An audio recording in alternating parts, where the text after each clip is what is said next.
So I got up in the night and the boat was listing. It was getting bad. Stumbled out of the boat to look what was going on, and I was coming very close to the boat sinking. My name's Alistair Hilton. I'm a photographer living on a narrowboat, this narrowboat, and I want to tell you about one of the most terrifying nights I had a little while ago on the Thames. I was moored at Hampton Court Palace outside the gates. Absolutely beautiful location. Couldn't be more perfect. There's my boat, there's Hampton Court Palace. Literally could look out at it a few yards away. And one time, I've moored there lots and lots of times on the Thames there, and one time recently I was on the Thames, moored there, went to bed as usual, tied up against this sort of wooden pontoon thing that runs a walkway that runs along there for boats to moor up on. And when I woke up in the night, you get very sensitive when you're living on a boat to any change in the boat. You can just feel things. And I woke up and the boat was leaning right over. I mean, it was starting to go over. Pulled on a pair of trousers, ran up the boat to the back door, which is behind me, to go out, see what was going on. And what had happened was, this was the pontoon, the wooden pontoon. My gunnels, that's the bits that run along the boat that you can walk up and down on the outside, had caught under the pontoon. The river had risen. It was rising unbelievable amount. When I went to bed, they were 2 foot or so under, beneath this edge. The river had come up, hit the pontoon, and my boat was now doing this as the river rose. Once it gets to a certain point, there's holes in your boat, the water pours in, that's it, game over.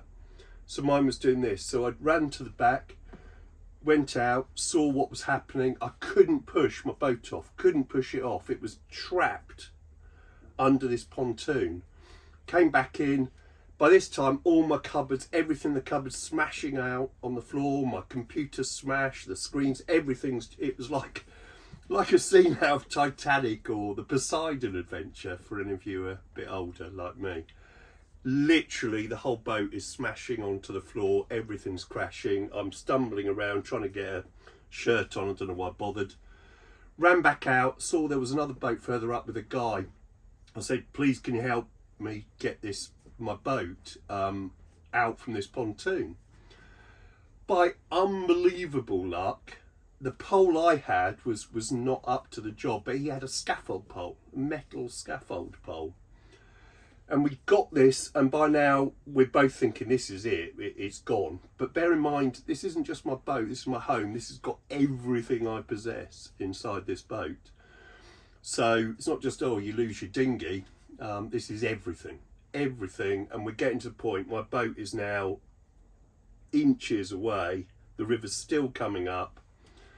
We got this scaffold pole, forced it between the thing, and eventually my boat popped up, like literally it sort of does this. Oh my gosh, it's a while ago and still it gets to me because that was so close to losing my home, my boat, everything I've ever possessed.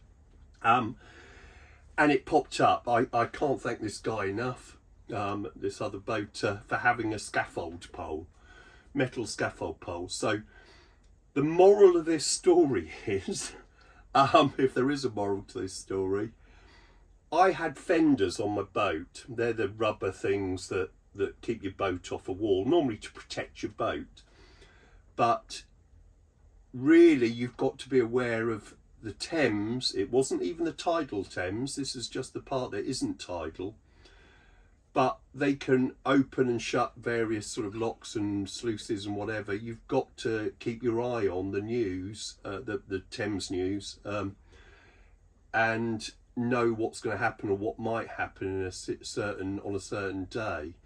You've also got to make sure that if you are ever where your boat can come up on a pontoon, your fenders have got to be big enough to make sure that if it comes up, they just push it away. That's really, really, really important, because I'm sure I'm not the first person that will have happened to. I had fenders, but they just got stuck as well. They weren't pushing me off. So, unbelievably scary adventure. You don't get that in a house. You don't wake up in your house and find it's falling over normally. But such is boat life. So there you go. A day on the Thames, a night on the Thames, and it can be a lot hairier than you might think sometimes living on a narrow boat. Hope you've enjoyed my little story. Look forward to seeing you next time. Press like, press subscribe, and have a great day. Thank you. Bye bye.